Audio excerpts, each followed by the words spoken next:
Bom, gente, boa noite. Obrigada pelo convite. Parabéns pela organização do laboratório, Bárbara, Zoe, equipe toda, muita gente trabalhando nesse evento. Então, obrigada pelo convite, por estar aqui. Ao lado também de Maria Raquel, Alex, Ricardo. Prazer compartilhar essa mesa com vocês. Como o Mário falou, eu vou apresentar um pouquinho essa pesquisa que eu vim realizando ao longo do meu pós-doc aqui na escola. Então, é um pouco um apanhado do que eu vim pesquisando já há uns 4 anos. Então, eu vou passar bem rapidinho por alguns pontos, né? A ideia é só jogar algumas ideias, lançar algumas ideias do que eu fiz durante esse tempo de pesquisa no pós-doc para depois a gente conversar um pouco. Essa pesquisa do meu pós-doc foi supervisionada pela professora Bárbara também, do LADA, foi feita no laboratório. Então, vou começar a falar um pouquinho... eu dei esse título, né? Depois desse tempo todo de pesquisa, para essa pesquisa chamada Do Lixo ao Livro, a Finalidade Cartoneira. E aí eu vou ler um pouquinho dos slides que eu trouxe, o texto, para não me perder também, não perder muito tempo, não passar muito da minha fala, né? Eu começo essa apresentação com essa frase do Mark Sugerman, que está no Faro Atlas, que eu vou falar um pouquinho sobre ele mais à frente. E ele diz que a lata de lixo é uma embarcação que transporta seus resíduos em uma primeira etapa de uma viagem global. Então, eu trago essa frase para a gente pensar que quando a gente fala que vai jogar o lixo fora, né, que joga o lixo fora, isso é só o início dessa primeira etapa de uma viagem, que esse lixo começa a circular pelo mundo. Ele não vai embora.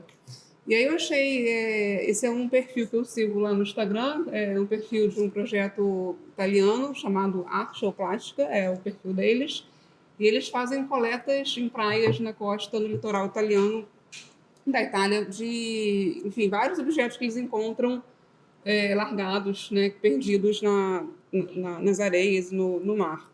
Esse projeto ele busca conscientizar as pessoas, né, sobre a poluição marinha causada pelo plástico, através dessas coletas de resíduos abandonados, antigos na praia.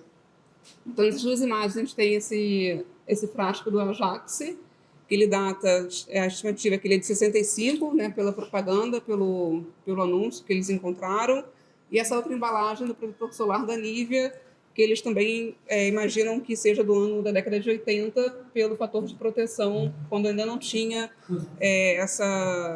a lei, né, do FPS estipulada. Então, eles estimam que essa data, essa embalagem seja dos anos 80. E esses frascos foram encontrados lá em cima, em Ravenna e em Rimini, na Itália, e alguns ainda do lado de cá, né, no Mar Tirreno. E eles falam, pela pesquisa deles, eles apontam que os ventos, a correnteza, eles trouxeram esses frascos lá da Grécia, da Albânia, até o norte da Itália. Então, para a gente ver como é que esse lixo ele circula, né, nessa grande viagem pelo mundo a partir, né, de uma longa distância, se a gente for pensar. Então, só para a gente pensar um pouco nessa dinâmica, né, do lixo pelo mundo. E aí eu sigo com essa frase da arquiteta e designer Anna Arsky, que ela afirma que todo lixo é uma falha de projeto. Não podemos tirar algo da natureza que não podemos devolver. O arquiteto Pedro Vitor Costa afirma que o lixo é uma avaria da produção linear, impulsionada por uma ideia inconsequente de futuro. Ele percebe que desde a produção de cerâmica das sociedades pré-históricas, a manipulação do cobre há mais de 8 mil anos atrás, até a extração do petróleo, temos criado, a partir desses materiais, objetos que se aproximam da eternidade, objetos imortais.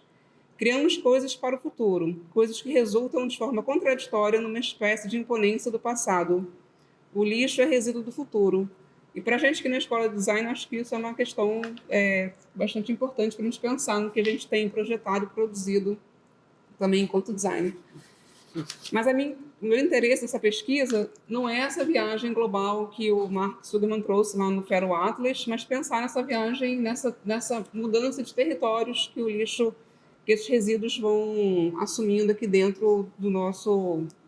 No caso da minha pesquisa, aqui no Brasil mesmo, né? Eu estou olhando para os livros cartoneiros, que eu vou explicar um pouquinho o que são esses livros e como é que esse resíduo que é coletado da rua vai para a cooperativa, ele assume depois ele passa a ocupar um outro território quando ele assume esse formato livro.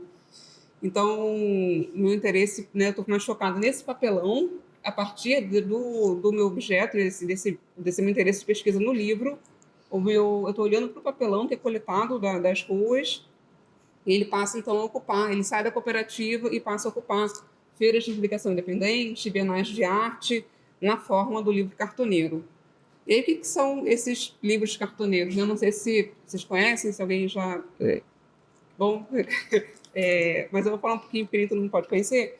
O nome cartoneiro faz referência ao material que é utilizado para produzir essas capas dos livros, que é o cartão, é um nome espanhol, né, do papelão. Então, no primeiro momento, a gente pode dizer que são livros feitos com capa de papelão, são pintadas à mão, então são capas únicas, são coloridas, são diferentes umas das outras.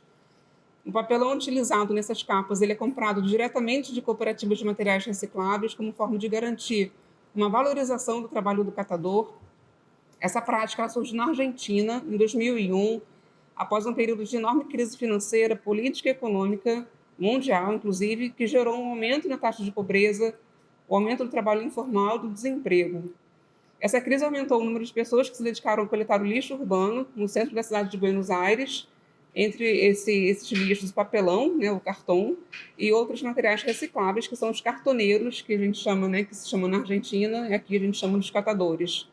Então, é nesse contexto de uma enorme crise que surge a primeira editora cartoneira, que é o coletivo Heloísa Cartoneira, como uma forma de enfrentar a crise e gerar renda para um grupo de catadores, que são os cartoneiros.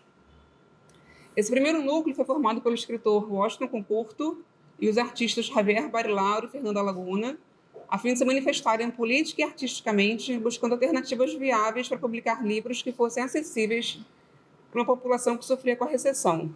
O coletivo Heloísa Cartoneira surge com o objetivo de publicar narrativas marginalizadas e textos experimentais, trazendo para esse processo os indivíduos até então marginalizados da cidade, os cartoneiros, utilizando o papelão coletado do lixo para produzir seus livros. Após o surgimento de Heloísa Cartoneira, muitas outras cartoneiras se formaram pelo mundo, sobretudo na América Latina, cada uma com suas características. Estima-se hoje que existam mais de 150 cartoneiras espalhadas pelo mundo todo, sobretudo, a maior parte delas se concentra na América Latina.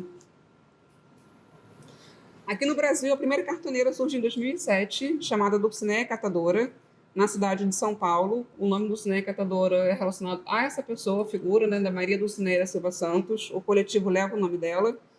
E esse coletivo ele é formado após a participação da Heloísa Cartoneira na 27ª Bienal de Arte de São Paulo, que ocorreu em 2006. Quando a Heloísa Cartoneira veio para o Brasil participar da Bienal de Arte, ela precisava encontrar papelão para produzir os livros durante a Bienal de Arte, ao vivo, né? Eles não queriam trazer os livros prontos, então eles queriam fazer os livros no processo enquanto corria a Bienal de Arte. E eles precisavam encontrar, então, cooperativas que fornecessem esse material para eles. E a Dulcinea foi quem fez essa ponte entre as cooperativas de São Paulo com o coletivo Heloísa Cartoneira para fornecer esse material. A experiência deu super certo, as pessoas, os catadores que participaram desse movimento na Bienal de Arte se interessaram pelo projeto e decidiram montar, então, uma cartoneira aqui no Brasil, lá em São Paulo, e o coletivo levou o nome da Dulcinea, que foi quem fez essa ponte entre as cooperativas e a Heloísa, a Argentina Heloísa Cartoneira.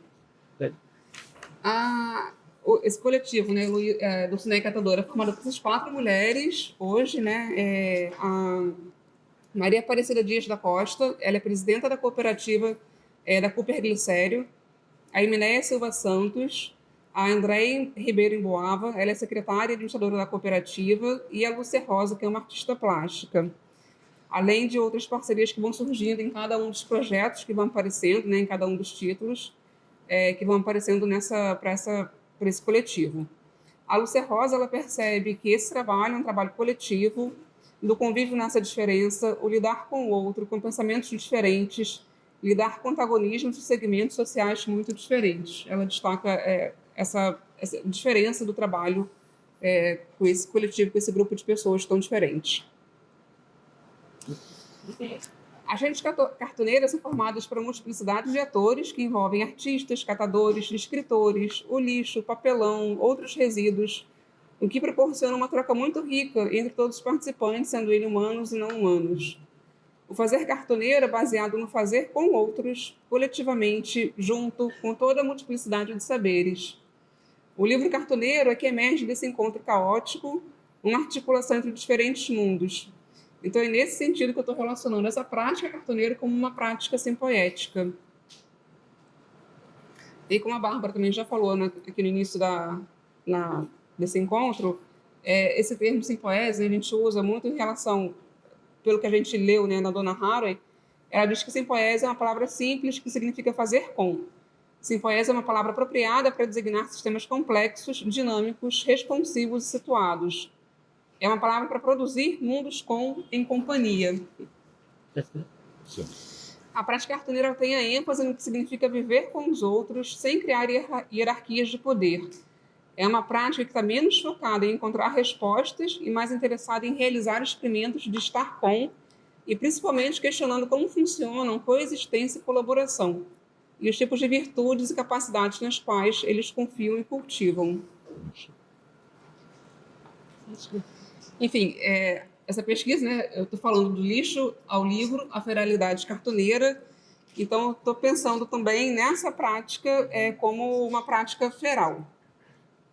Essa ideia de fera, ela surge a partir do Feroatlas, o antropoceno mágico humano, liderado pelo antropólogo Anand Singh, em colaboração com outros pesquisadores, artistas e designers, para pensar outras paisagens do antropoceno que não são destrutivas, mas paisagens que também podem ser paisagens regenerativas. Uma das propostas do Feroatlas é rebater a ideia de um antropoceno entendido de modo global, apagando seus aspectos locais e a diferente gravidade com que as mudanças climáticas atingem diferentes habitantes da Terra, humanos e não humanos. O Feroatlas apresenta relatórios de campo que descrevem algo que emergiu por meio de projetos humanos, mas não é ou não pode ser controlado por humanos, as feras do antropoceno. É nesse sentido que eu estou pensando os efeitos do lixo dentro de um recorte temporal e geográfico, a partir das alianças que os núcleos cartoneiros fazem com o lixo, a partir do papelão, e discutir os efeitos não previstos dessa mancha do antropoceno, seu efeito feral.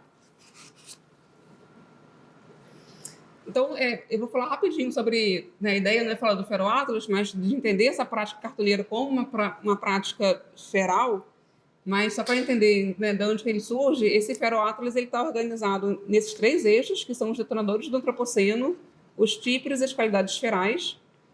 Os detonadores do antropoceno eles podem ser entendidos como legados de desenvolvimento histórico que mudam o mundo, mudanças que, em geral, trazem alguns efeitos negativos para os seres humanos, e eles são divididos nesses 3, são 3 desses detonadores, que é a invasão, que é marcada pela invasão das Américas pelos europeus, que abriu uma era de conquista intercontinental e colonialismo que continua a reverberar até os dias de hoje. O império, que se refere à construção de impérios europeus e à governança colonial que associadas à revolução do transporte da engenharia mostram as possibilidades de domínio de longa distância. Humanos e não humanos foram desapropriados, deslocados e enviados ao redor do mundo. O capital, associado ao surgimento do capitalismo, e a aceleração marcada pela ascensão da hegemonia dos Estados Unidos após a Guerra Fria, que trouxe à tona um conjunto de expectativas sobre a modernização internacional. Os tipos são verbos que descrevem modos de mudança de estado.